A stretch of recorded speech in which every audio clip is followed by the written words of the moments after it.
네, 하나님 말씀 함께 봅니다. 느헤미야 11장 전체와 12장 전체 두 장에 걸쳐서 오늘 함께 나누려고 하는데요. 느헤미야서 강해를 계속 하고 있죠. 오랜만에 한 달 만에 지금 느헤미야로 다시 돌아온 것 같아요.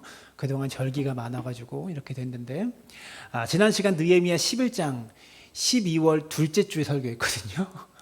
12월 둘째 주 설교인데 느헤미야 11장이 아니라 10장, 죄송해요. 10장의 내용은 뭐였죠?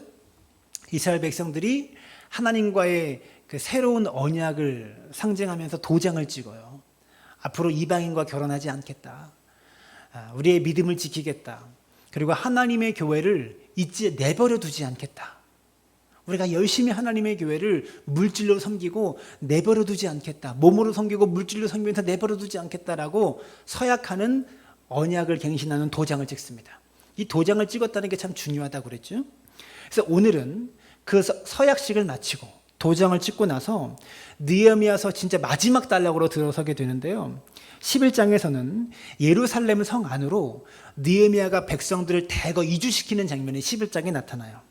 그리고 12장에서는 드디어 완성된 성벽이 재건하고 예루살렘 안으로 사람들까지 이주시켜가지고요. 이 성벽 봉헌식을 하나님 앞에 올려드리는 축제를 벌이는 모습이 소개되고 있어요. 오늘 본문에 보면 이 축제의 소리가, 이 찬양의 축제의 소리가 얼마나 컸던지 예루살렘 근교에 사는 사람들이 다 이 소리를 들을 정도로 기쁨의 소리가 예루살렘을 중심으로 온 세상에 가득했다라고 그렇게 성경은 기록하고 있죠. 여러분, 세상이 암울하고 세상이 힘들수록 교회는 세상을 향해 축제의 소리, 찬양의 소리를 내어야만 합니다.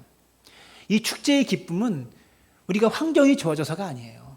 뭔가 나아져서가 아니라 하나님께서 주신 그 기쁨 때문에 오는 것이죠. 말씀 앞에 헌신해 본 사람, 하나님의 도우심으로 다시 회복하고 뭔가 일어나 본 사람만이, 말씀대로 살겠다고 결단해 본 사람만이 느낄 수 있는 기쁨, 그 기쁨의 소리를 세상을 향해 외쳐줘야 되는 거예요. 이 하늘의 기쁨이 오늘의 예배를 통해서 우리의 심령 속에 임하게 되기를 주님의 이름으로 축원합니다. 여러분, 이스라엘 백성들에게 있어서 이 예루살렘이라는 것은 절대적이었습니다. 아주 중요한 상징과도 같은 그런 곳이었어요. 그래서 느헤미야는 이 예루살렘이라는 이 도시가 다시 옛날의 영광스러운 도시로 다시 재건되기를 원했다라는 거죠.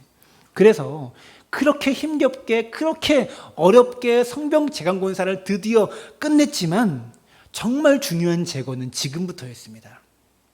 여러분, 도시를 도시답게 만드는 것은 건물이 도시를 도시답게 만드는 게 아니라 사람이 만드는 거죠. 도시를 만드는 것은 건물이 아니라 사람입니다. 아무리 성벽을 재건하고 건물을 휘황찬란하게 만들어놔도 사람이 안 살면 의미가 없어요. 아무리 아파트를 많이 지어놓고 아무리 지하철을 쫙 깔아놔도 그 동네에 사람이 안 살면 의미가 없고 소용이 없는 거죠. 예루살렘 안에 성벽을 아무리 재건해서 튼튼하게 쌓아놔도 예루살렘 성 안에, 그 쌓아놓은 성벽 안에 사람들이 들어와 살아야만 경제가 활성화가 되고 성벽을 지킬 수 있는 병력이 확보되는 거죠. 그래서 오늘 본문 11장 1절을 보시면 이렇게 말하죠.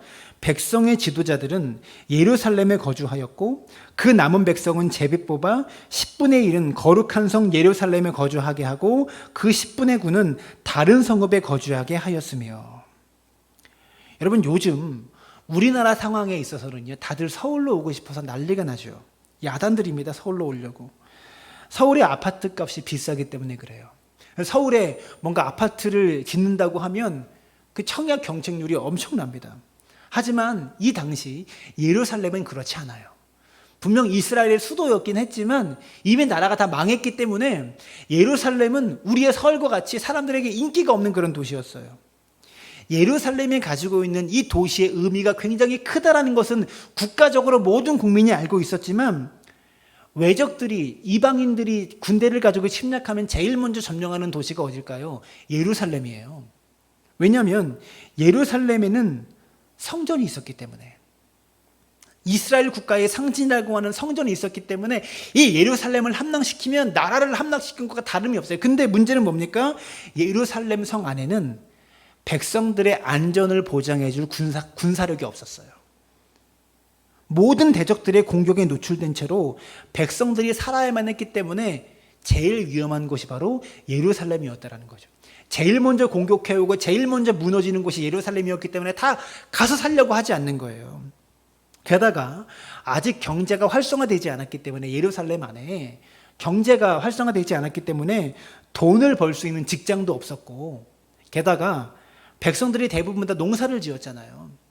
이미 1차 포로기한 때 70년 전에 먼저 1차로 이스라엘 백성들이 귀환을 해서 예루살렘은 살 수 없는 동네니까 다 지방으로 내려가서 농사 짓고 살고 있는 그런 상황이었어요. 근데 짓던 농사를 포기하고 예루살렘으로 들어올 수는 없는 거잖아요. 1년 밥벌이가 농사인데. 그런 어려움에도 불구하고 예루살렘은 이스라엘 백성들에게 있어서 절대로 포기할 수 없는 곳이 예루살렘이었습니다. 왜냐? 예루살렘에 성전이 있기 때문에. 1년에 3번의 절기만 되면 모든 이스라엘 백성들이 예루살렘에 와서 거기서 예배를 드리고 제사를 드리는 아주 중요한 곳이었기 때문에, 이스라엘 전체를 몸이라고 한다면 예루살렘은 심장과도 같은 곳이 예루살렘이었어요.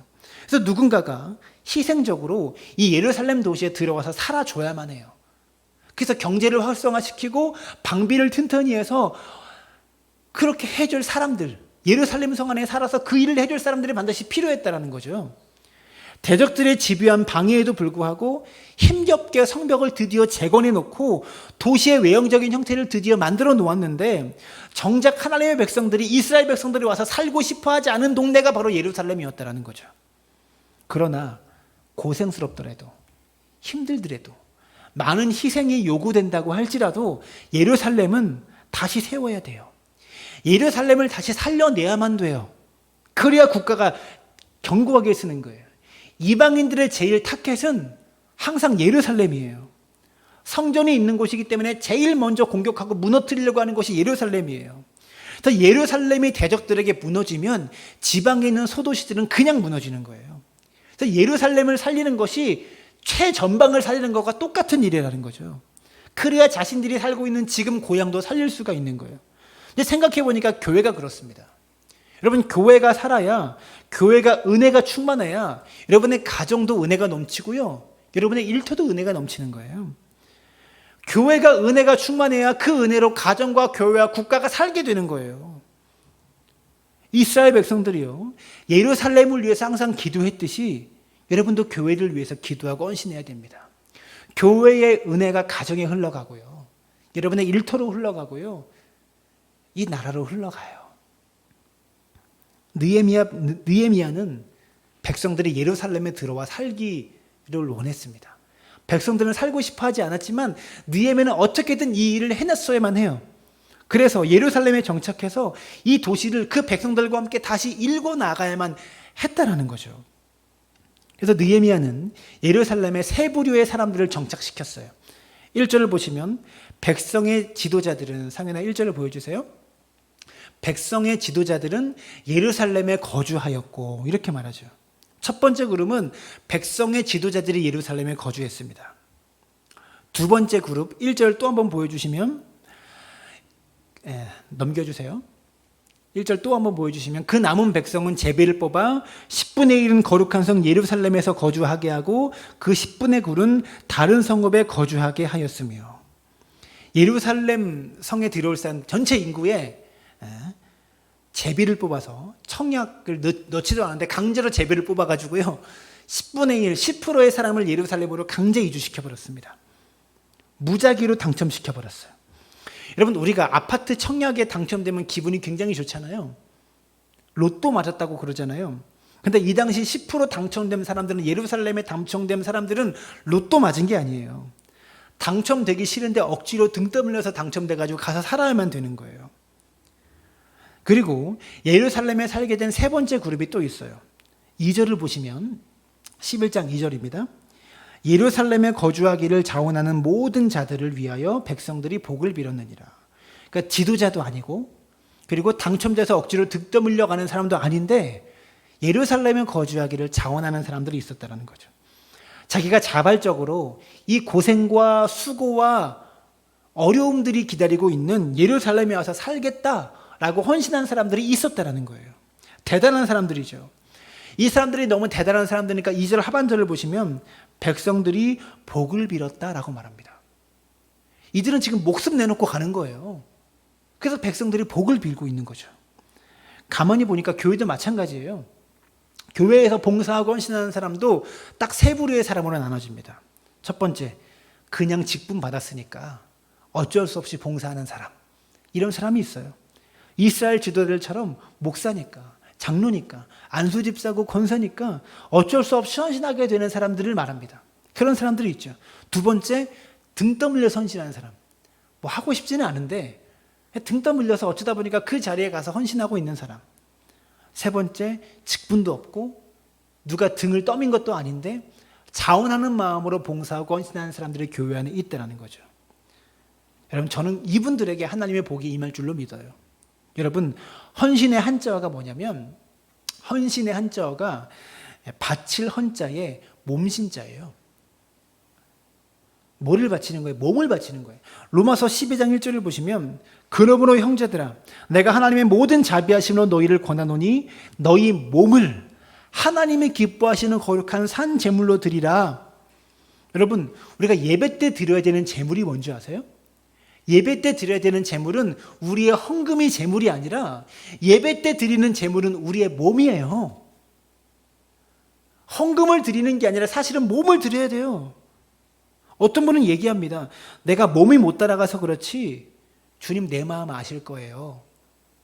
자, 육신이 약해서 그래요. 근데 주님은 내 마음 아실 거예요. 여러분, 아니에요. 몸이 안 가면 마음도 안 간 겁니다. 진짜예요. 정말 몸이 아프셔가지고 그런 분들은 어쩔 수 없는 거 알아요. 그런 게 아니라 몸이 안 가면 마음도 안 가는 거예요. 오히려 마음이 전혀 생기지 않아도, 봉사하고 헌신할 마음이 전혀 생기지 않아도 우리의 몸을 그 헌신의 자리에 갖다 놓는 게 참 중요합니다. 그때 역사가 이루어지는 거예요. 마음이 생기지 않아도 내 몸을 내가 이끌어서 그 헌신의 자리에 가서 서 있는 게 중요하다. 그래 역사가 일어난다고요. 여러분, 아브라함이 자신의 아들 이삭을 모리아 산으로 데리고 갈 때 신나는 마음, 즐거운 마음으로 갔을까요? 야, 내 아들을 바친다. 기쁜 마음으로 갔겠어요? 마음은 전혀 가고 싶지 않아요. 아들을 제물로 바치는데 왜 가고 싶겠어요? 마음은 전혀 안 따라주는 거예요. 그런데 성경을 보시면 마음은 천근만근이었지만 아브라함은 아침 일찍 일어나 몸을 일으킵니다. 모리아 언덕으로 가려고 아침 일찍 일어나 준비해요. 그랬더니 하나님의 놀라운 역사가 일어나지 않습니까? 여러분, 교회에서 봉사할 때 우리의 마음이 안 따를 때가 가끔씩 있어요. 그러나 그때 몸을 움직이셔야 돼요. 그건 위선이 아니에요. 헌신이에요, 헌신. 마귀는 우리의 마음을 공격합니다. 자꾸 마음에 부정적인 마음을 주고 하고 싶지 않은 마음을 부어줘요.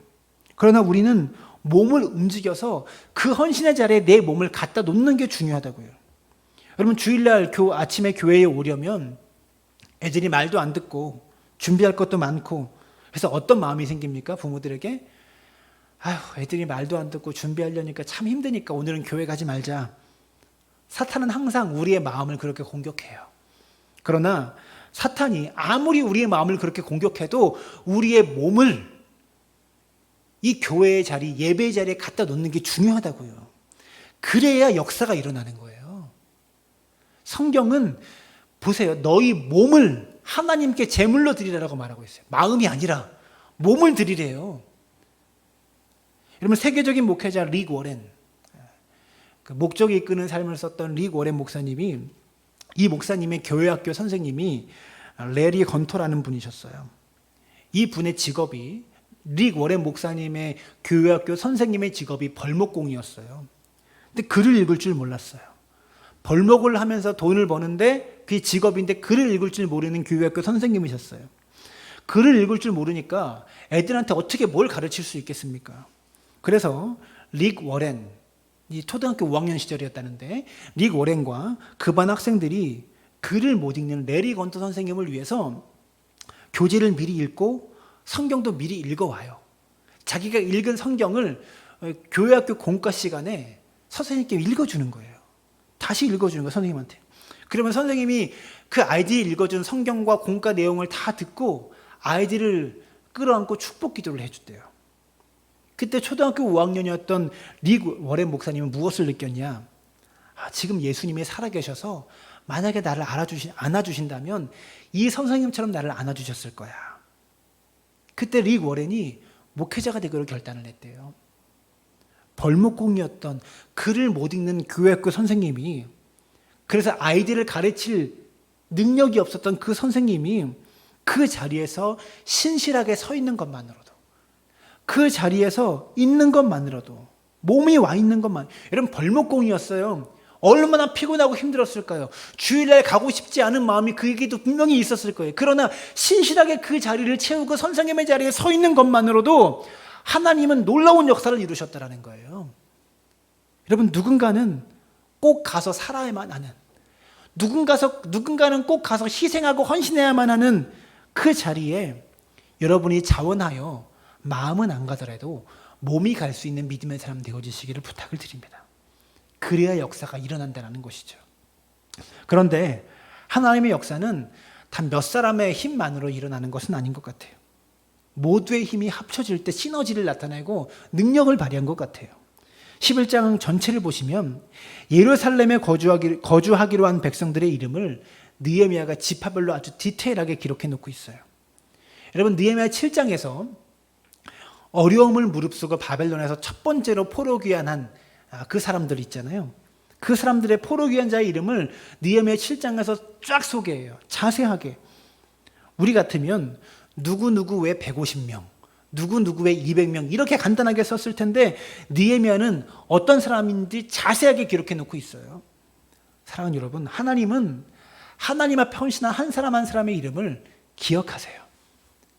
예루살렘으로 가기로 작정한 사람들의 이름을 기억하신 것처럼 하나님 앞에 헌신하는 사람 한 사람의 이름을 하나님은 분명하게 기억하신다고요.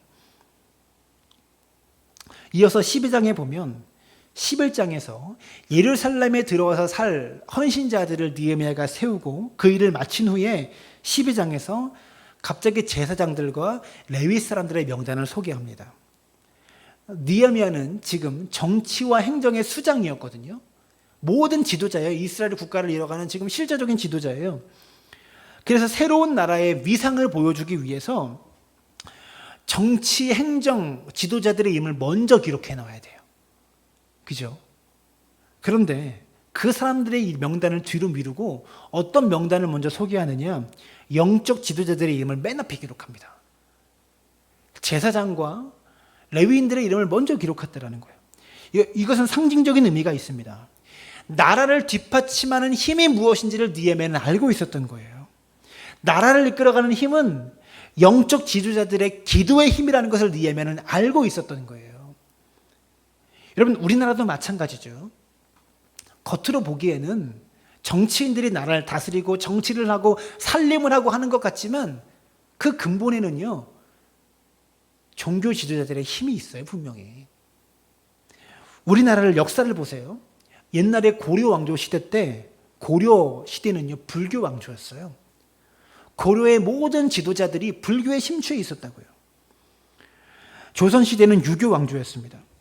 나라의 모든 지도자들이 유교 정신으로 나라를 다스렸어요. 우리나라도 그러나 조선 왕조가 망하고 조선이 망하고 일제강점기를 거치면서 대한민국으로 넘어오면서 현대의 한국사는 달라졌어요. 3.1 독립선언문을 작성한 명단을 보면 여러분 초등학교 때 다 배우셨겠지만 36인의 민족 지도자 중에서 절반이 기독교인이었습니다. 절반이 기독교인이에요. 이때 우리나라 기독교인 인구가 1%도 안 되는 그런 시절에 민족의 지도자 절반이 기독교인이었다고요.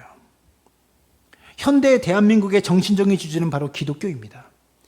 현대 한국에, 오늘날 한국의 위대한 인물을 키워낸 모든 교육과 의료 사업은 대한민국 초기에는 지도자들을 키워낸 모든 교육과 의료 사업은요, 기독교에 기반을 두고 시작했어요.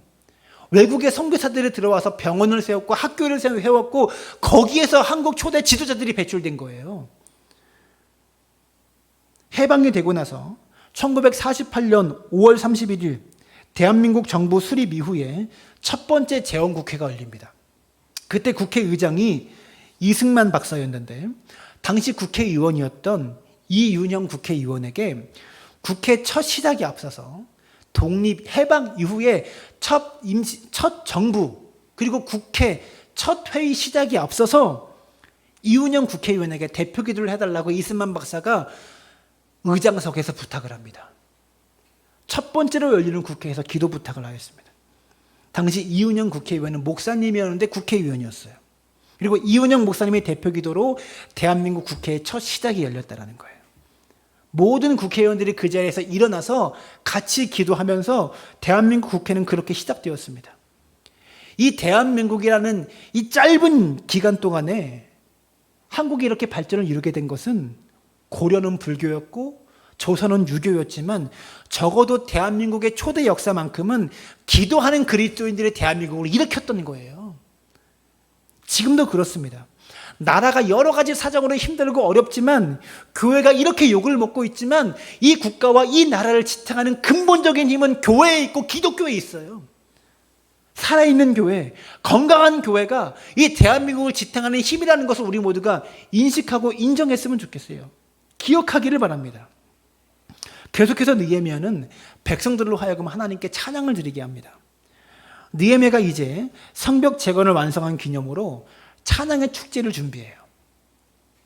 축제를 준비하는데 이 찬양의 축제를 준비하기 위해서 먼저 찬양과 예배 인도자들을 전국에서 끌어모아요. 예루살렘으로 오게 합니다. 12장 27절부터 29절을 보시면 27절을 먼저 볼게요. 예루살렘 성벽을 봉헌하게 되니 각 처에서 레위 사람들을 찾아 예루살렘으로 데려다가 감상하며 노래하며 재금을 치며 각 처에서 레위 사람을 찾고 또 제사장들을 부르고요. 예배 인도자들을 막 불러요. 예루살렘으로 모이라고. 그러니까 국가적인 차원에서 이 찬양의 축제를 지금 준비하고 있는 거예요. 또 한 가지 이 행사를 준비하기 위해서 정결 예식을 벌입니다. 30절을 보세요. 제사장들과 레위 사람들이 몸을 정결하게 하고 또 백성과 성문과 성벽을 정결하게 하니라. 30절 다시 보여줘요. 정결하게 했다라고 기록하고 있죠. 이게 무슨 말이냐? 하나님 앞에 나아가기 위해서 자기를 정결하게 만드는 의식을 하고 나갔다는 거예요. 오늘날 우리로 따지면 무엇을 상징합니까? 뭐 교회 올 때 깨끗한 옷을 입고 샤워를 하고 교회에 와야 되는 겁니까? 이렇게 물을 수 있는데요. 그러면 좋아요. 교회에 나올 때 목욕도 전날 목욕도 하고 샤워도 하고 깨끗한 옷을 입고 교회에 오면 좋죠. 하지만 그보다도 중요한 의미는 우리가 예수의 피로 거듭나서 예수의 피로 깨끗해져서 교회에 나와야 된다는 거예요. 그래서 우리가 예배 시작할 때 참회의 기도를 하잖아요. 한 주간 동안 지었던 모든 죄물들을 예수의 피로 씻어달라고 참회의 기도를 하듯이 예수의 피로 정결하게 되어진 사람이 이 찬양의 축제, 예배의 축제에 참여할 수 있다는 그런 말이에요. 그래서 예수의 피로 깨끗해진 사람이 예배를 드릴 때 하나님이 하늘의 문을 여신다라는 거죠. 12장 전체에서 이 이스라엘의 찬양을 받으신 하나님의 그 기쁨의 마음이 느껴져요. 12장에 노래한다, 찬양한다라는 단어가 8번 나오고요. 감사한다라는 표현이 6번 나오고요. 기뻐한다라는 표현이 7번 나와요. 특히 43절을 보시면 12장 43절에 하반절에 이렇게 말합니다. 예루살렘이 즐거워하는 소리가 멀리 들렸느니라. 이 찬양의 축제 때문에 즐거워하는 소리가 멀리까지 들렸다는 거죠. 근데 사실 냉정하게 볼 때 예루살렘을요, 지금 보면 겨우 성벽 하나만 완공해 놓았어요. 뭐 다른 건 한 게 없어요. 성벽만 지어놓은 거예요. 아직 먹고 살 길이 막막합니다. 아직도 그들을 노리는 대적들은 호시탐탐 예루살렘을 노리고 있어요. 이들에게는 지금 걱정이 더 많고 근심거리가 더 많아요. 진짜 기쁨은 뭡니까? 상황이 완벽하게 좋아져서 기쁜 게 아니라 하나님이 주시는 거예요. 아직 갈 길이 멀어. 성벽은 재건해 놓았지만 아직 예루살렘이 회복되려면 갈 길이 멀어요. 벽 하나만 세워놓은 거예요. 아직 가난하고 힘들어요. 그러나 하나님께서는 성벽을 재건한, 이 성벽 재건을 완공한 아주 작은 승리를 경험한 이스라엘 백성들에게 하나님만이 주실 수 있는 큰 기쁨을 지금 주고 계시는 거예요. 여러분, 환경이 좋다고 기쁩니까? 환경이 다 나아졌기 때문에 인생에 기쁨이 있습니까? 환경만 보고 있다면 우리는 기뻐할 일은 없어요. 근데 하나님이 기쁨을 주시면 환경을 초월하는 기쁨이 생겨요. 하박국 3장 17절과 18절을 보시면 비록 무화과 나무가 무성하지 못하며 포도나무에 열매가 없으며 감람나무에 소출이 없으며 밭에 먹을 것이 없으며 우리의 양이 없으며 외양간에 소가 없을지라도 나는 여호와로 말미암아 즐거워하며 나의 구원의 하나님으로 말미암아 기뻐하리로다. 없고 없다고 해도 나는 기뻐할 수 있다. 왜요? 이거 우리 스타일로 바꾸면 어떤 것일까요? 아직 직장도 못 얻었고 병이 낫지도 않았고 내 집 하나 없고 은행 대출금도 다 못 갚았고 시집과 장가를 못 갔어도 나는 여호와로 인하여 기뻐하리로다. 이런 말인 거예요. 아직 갈 길이 멀어요. 성벽 하나만 재건해 놓고 이렇게 기뻐하는 것이 너무 우스운 거예요. 샴페인을 너무 일찍 터뜨려 버리는 거예요. 그러나 우리 인생에서 내가 이루고 싶은 것을 다 이루어야만 기뻐할 수 있는 것은 아니에요.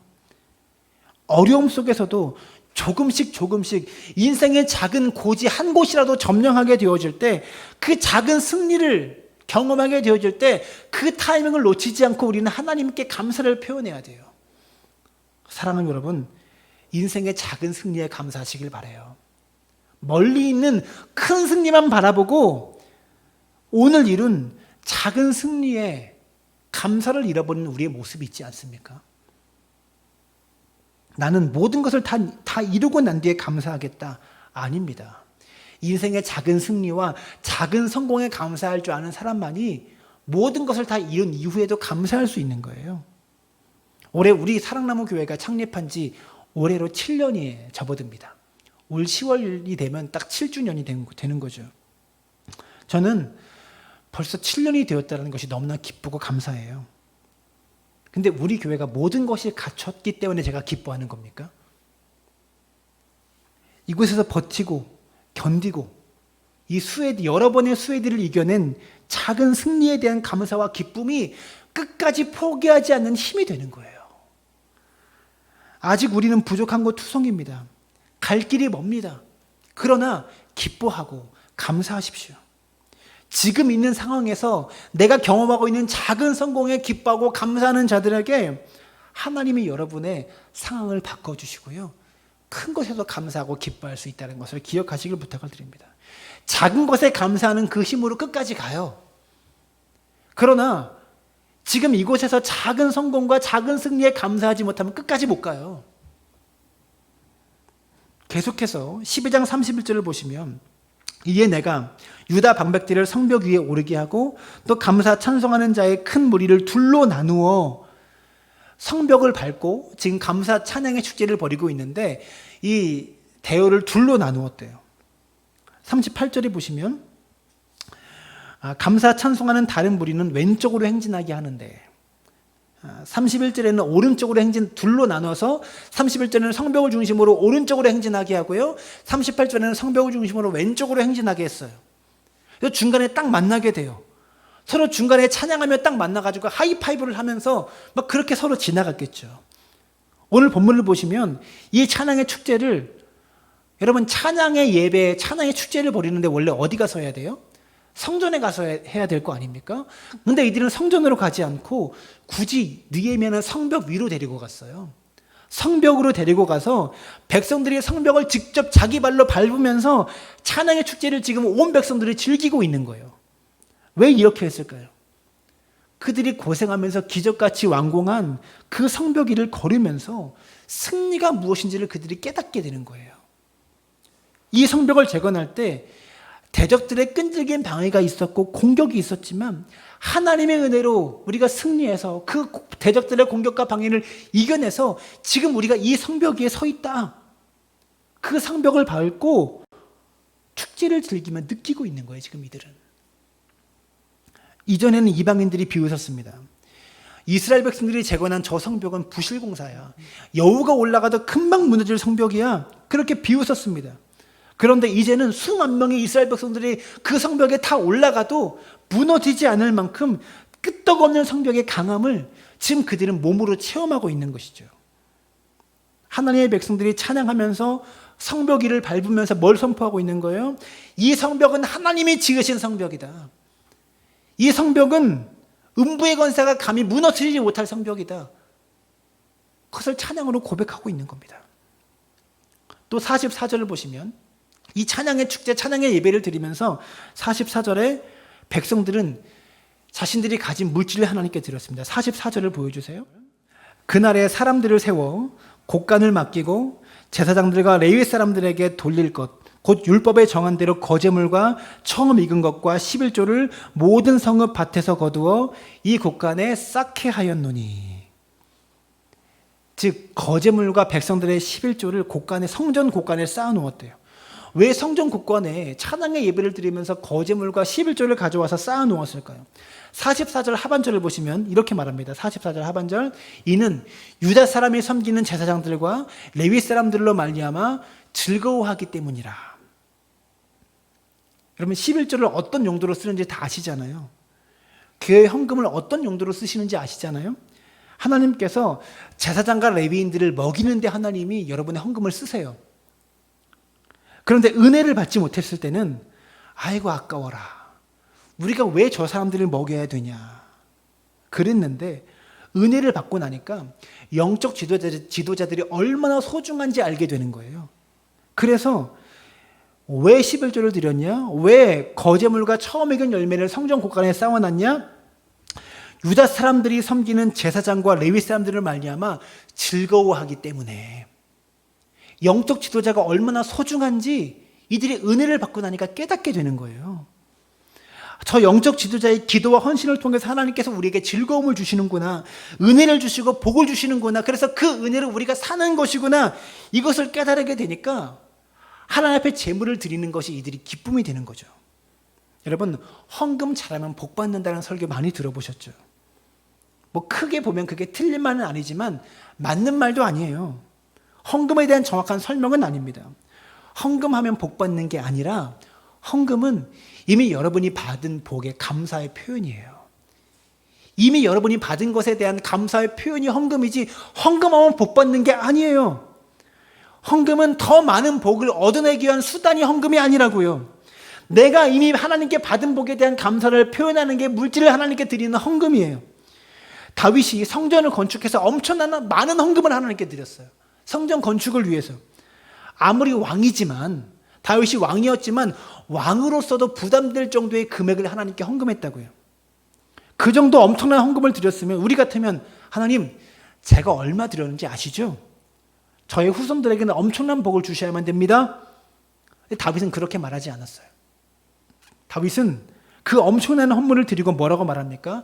역대상 29장 14절을 보시면, 나와 내 백성이 무엇이기에 이처럼 즐거운 마음으로 드릴 힘이 있었나이까. 나와 내 백성이 무엇이기에 이렇게 즐거운 마음으로 하나님께 드릴 수 있는 힘이 있습니까? 감사했다고요. 이 헌금을 드릴 수 있는 힘이 있어서 감사했다라는 거예요. 여러분 헌금을 하면서 내가 피땀 흘려 번 금쪽 같은 돈을 내가 잃어버린다라는 마음으로 헌금을 하십니까?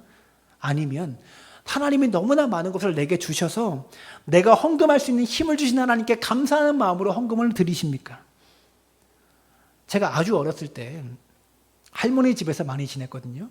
그래서 저희 할머니가 어떻게 신앙생활을 했는지 제가 지금 저희 동화 안 할 때 많이 봤어요. 근데 저희 할머니 김경순 권사님은 참 별의별 제목으로 감사한 걸 많이 들으셨어요. 아직까지 할머니 가방에 여러 종류의 헌금 봉투 그 제목들이 기억이 나요. 묵동중앙교회라는 교회 다니시면서 그 감사 헌금 봉투에 쓰셨던 기록들이 기억나요. 옛날 우리 신앙의 선배들은요, 과거에 우리 교인들은 헌금의 기쁨을 알았어요. 하나님께서 헌금할 수 있는 힘을 주셔서 이게 얼마나 감사한 것인지를, 그게 얼마나 큰 은혜인지를 알았다고요. 근데 오늘날 성도들은 그 은혜를 잃어버린 것 같아요. 헌금을 그냥 돈을 기부하는 것쯤으로, 교회에 기부하는 것쯤으로 생각하는 것 같아요. 한 가지 이야기만 하고 말씀을 마칩니다. 한 청년이 대학을 졸업하고 취업이 안 되었어요. 그래서 아르바이트를 막 하면서 열심히 하면서 취업을 준비했는데, 아르바이트를 하면서 매달 70만 원 정도의 용돈을 벌어가지고요. 그래서 아르바이트를 한 돈에서 70만 원 아르바이트에서 번 돈에서 7만 원을 11조를 하나님께 드렸어요. 청년 시절에. 근데 그 모습이 목사님이 보기에 너무나 예뻤대요. 그래서 하나님 저 청년에게 좋은 취직자리, 좋은 취업자리를 주셔서 복을 받게 해달라고 목사님이 기도를 열심히 했대요. 그렇게 1년을 아르바이트를 하면서 취직자리를 열심히 구해서 이렇게 준비했는데 드디어 좋은 직장에 취직하게 된 거예요. 좋은 회사에 취직하게 되어서 한 달에 70만 원 벌던 아르바이트생이 이제 400만 원 버는 월급쟁이로 갑자기 올라가게 된 거예요. 그렇게 버는 직장에 취직하게 된 거예요. 하나님이 그 청년에게 정말 큰 은혜를 주신 거죠. 근데 그 청년이 근심 가득한 얼굴로 목사님을 찾아갑니다. 목사님, 고민이 생겼습니다. 11조를 옛날에 7만 원 했을 때는 부담 없이 드렸는데 이제 11조를 40만 원 하나님께 드리려니까 이게 너무나 부담이 됩니다. 목사님께 솔직하게 11조를 하는 게 부담이 된다고 말씀을 드린 거예요. 그래서 목사님이 상담을 잘게 하면서 그래 하면서 기도를 해줍니다.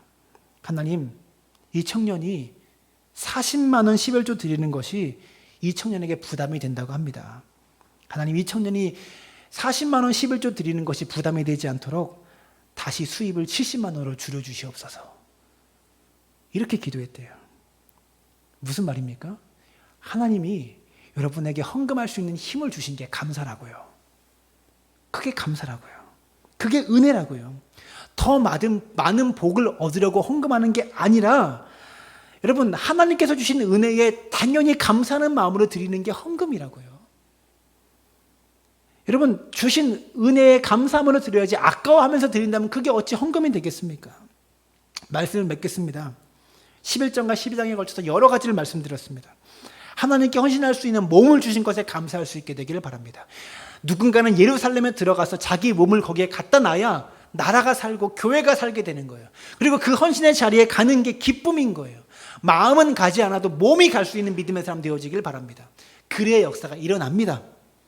또 기쁨으로 찬양할 수 있는 작은 인생의 작은 승리를 주신 그 하나님께 감사할 수 있게 되기를 바랍니다.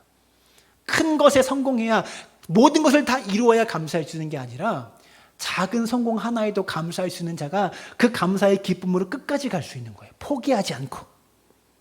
또한 교회를 위해서 헌금할 수 있는 힘을 주신 것에 감사할 수 있게 되기를 바랍니다. 그래서 하나님을 기쁘시게 하는 믿음의 사람들 되어지시기를 주님의 이름으로 축원합니다. 우리 함께 찬양합니다.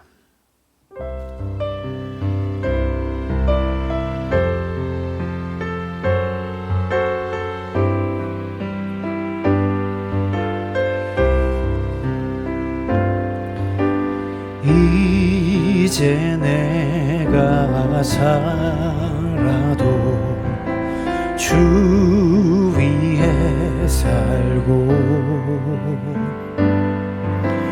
이제 내가 죽어도 주 위에 죽네 하늘 영광 보여주며 날 오라네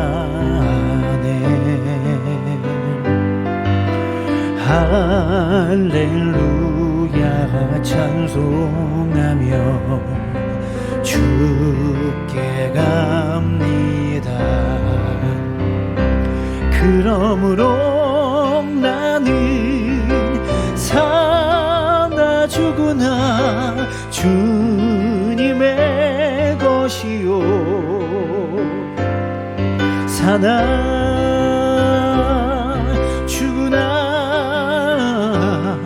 사나 죽으나 날 위해 피 흘리신 내 주님의 것이요. 함께 기도하였으면 좋겠습니다. 사랑하는 여러분, 헌신은 우리의 몸을 드리는 겁니다. 마음이 따르지 않아도 우리의 몸을 그 자리에 갖다 놓는 게 중요합니다. 아브라함처럼 아침 일찍 이삭을 이끌고 모리아 언덕에 갔던 것처럼, 그래서 그곳에서 하나님의 새로운 역사를 보게 되었던 것처럼 마음이 따르지 않아도 몸을 갖다 놓는 그 헌신, 그 믿음의 자세, 그게 필요합니다. 우리가 그런 헌신의 사람, 예루살렘 안으로 마음은 가지 않아도 거기에 들어가서 자발적으로 헌신하는 사람 되었으면 좋겠습니다. 또한 헌신을 통해서 겪게 되는 작은 승리에 감사할 수 있는 믿음의 사람 되시길 바라요. 큰 것을 얻어야만 감사할 수 있는 게 아니라, 내가 원하는 것을 모두 다 이루어야만 감사할 수 있는 게 아니라, 지금 겪게 되는 작은 성공에 감사할 수 있는 사람이 끝까지 버티는 거예요. 작은 성공에 대한 감사의 기쁨을 잃어버리면 중간에 포기하게 되는 거예요. 이스라엘 백성은 아무것도 이루어진 게 없습니다. 벽 하나만 세워놓고 감사의 축제를 하나님께 드립니다. 그 작은 성공에 감사할 수 있는 마음이 끝까지 가게 될 수 있는 힘이 된다는 거 기억하시길 바라요. 그리고 지금껏 주신 은혜에 작은 물질이라도 내가 벌 수 있는 힘을 주신 그 하나님의 은혜에 감사하는 마음을 우리가 잊게 되기를 바랍니다. 그럴 때 하나님의 역사가 일어나고 예루살렘이 재건되는 역사를 보게 되는 거예요. 하나님의 역사를 보게 되는 거예요. 하나님, 우리로 하여금 이 모든 일에 기쁨으로 헌신할 수 있는 믿음의 사람 되게 하여 주시옵소서라고 우리 마음을 담아서 함께 기도하며 나아갑니다. 살아계신 아버지 하나님, 우리 가운데 함께 하시고 역사하시기를 소망하며 원합니다.